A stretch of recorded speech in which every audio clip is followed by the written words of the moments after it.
I bought a lathe. Here are 5 things I regret not knowing before I bought this lathe. Do you even know what you're doing? I don't have a clue.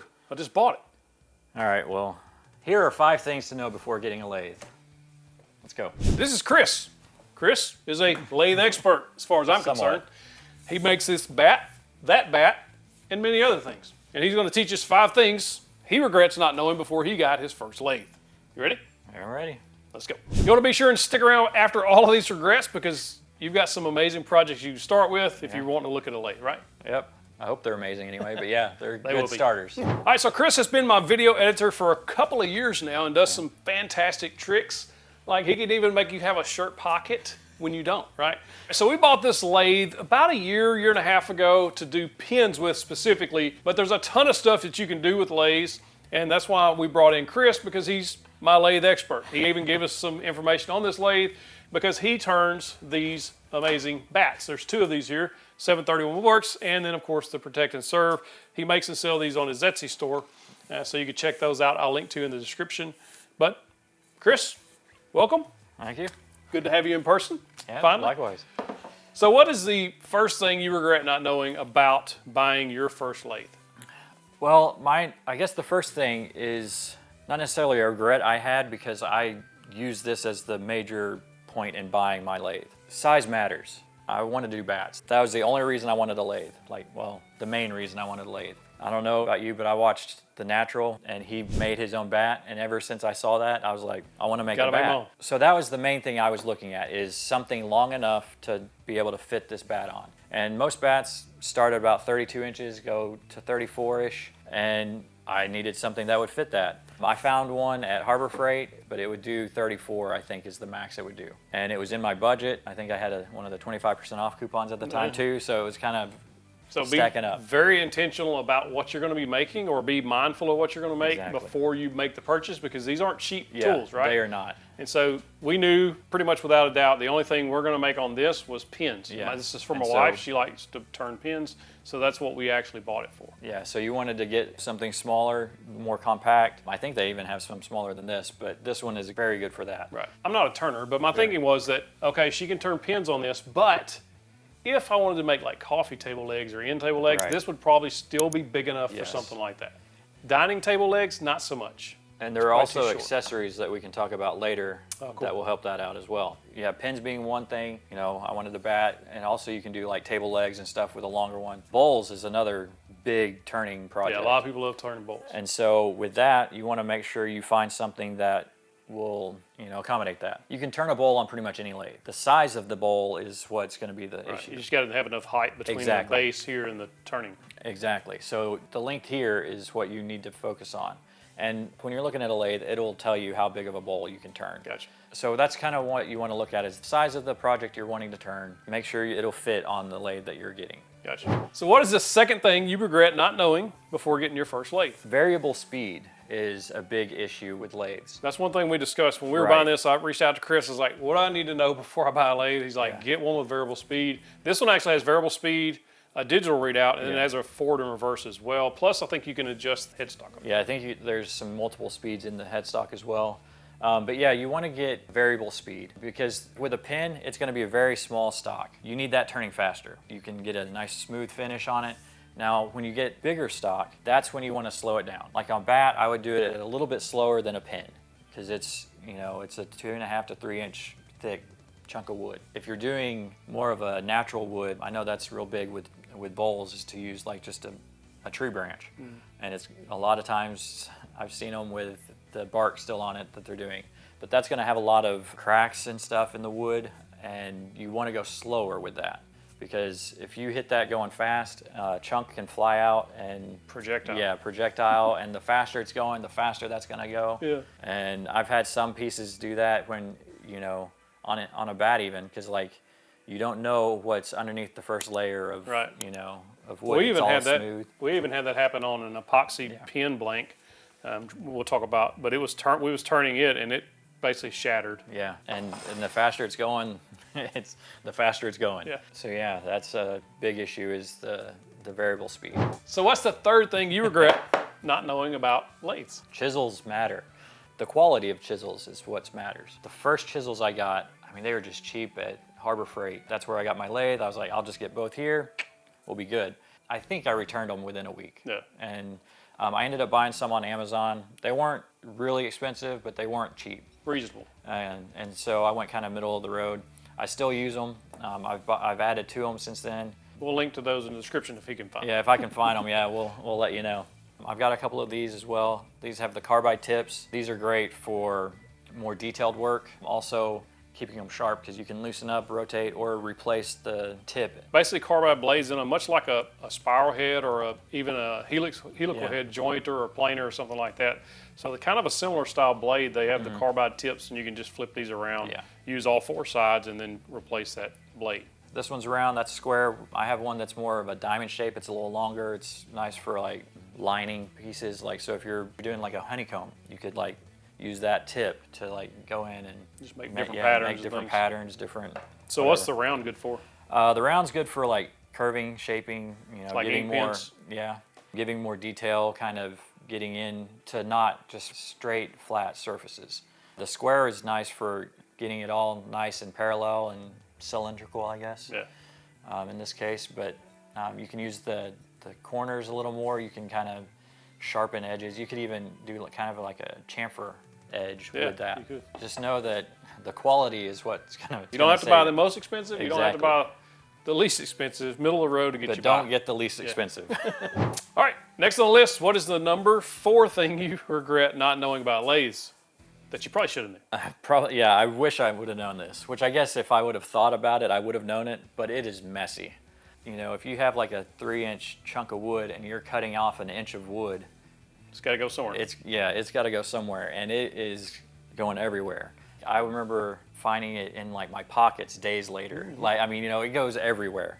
It's on the floor, it's in your hair, But there's some therapy in that too, It right? is, yes, there is. So one thing you need to get is a face shield. Get some protection because it's going to be flying. I started out wearing like just some goggles. I had like a dust mask and that was it. And I was just everywhere still. So do you wear safety glasses with the face shield or just face shield's good I enough? just do the face shield because it's fully covered. It fits over the whole head. I did get it at Woodcraft. It was pretty inexpensive and it is great. So speaking of that, when you're turning different styles of woods, is there some that you need to be careful with breathing in? Like, I know like if you're cutting wingay, for instance, with the regular saw, like it's like the dust off of it can be a little harmful or can be very harmful. Yeah, I would say it would be the same. Yeah. When you're sanding a piece, it's really getting up there. So when I'm sanding, I make sure I do wear more protection breathability wise. Right. I think it's no different than, say, you know, if I'm using a hand plane to shave chips or shavings off, it's not throwing up a lot of fine dust. Right. When I start sanding a pin,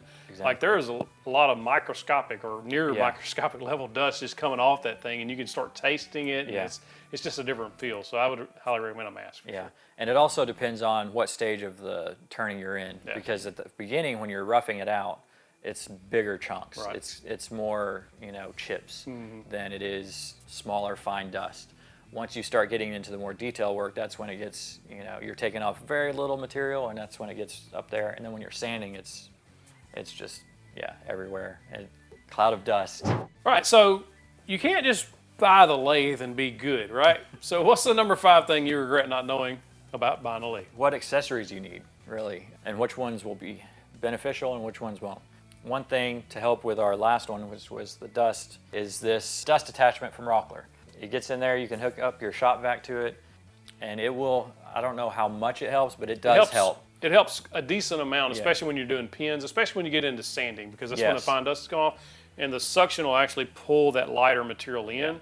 Now the bigger chips fly off of there too. And also with the sanding, if you do the reverse direction, it will be pulling it more into the dust extractor right here. So that will help in that case. Another accessory is a jaw chuck, which goes on the headstock, and it basically holds your piece in place so that you don't have to use a tail stock. So like for doing bowls, that's what you really want to use. Vases, pretty much anything that you want to be able to finish the end of. Jaw chucks are the way to go with that. I know Rikon come out with several new ones last year. We did a video on them at a trade show. Yeah.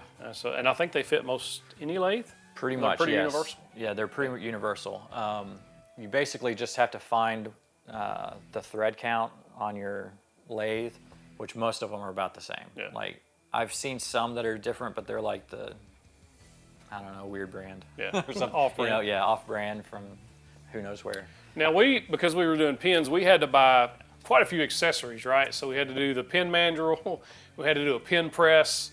There was a pin drill kit thing that goes on a drill press. So it was quite involved to get started with pins. Yes. You know, a lot of people love making different pins and different materials. Like she's got all kinds of different materials she can make pins out of. And I guess that's another accessory too, is like the blanks. Like you can do pin blanks and different bowl blanks and things like that you can actually buy or, you know, make yourself. But there's a lot of stuff that goes into just making a pin. It's not just you get a lathe and then you go turn a pin. You have to have all these other accessories to get started. Yeah, and not everything is like that needs all the accessories. Like with the bats, that's basically, you just need the lathe and the billet for the bat, and you're good to go. Now what about the rest? Because this one comes with a short rest, yes. but I'm assuming some other things would need a longer rest. Yes, there are multiple sizes. This one looks to be what? About six inches. I would say most of them are going to be around the 8-inch mark on a little larger lathe. They have them, I know for sure, up to 12 inches.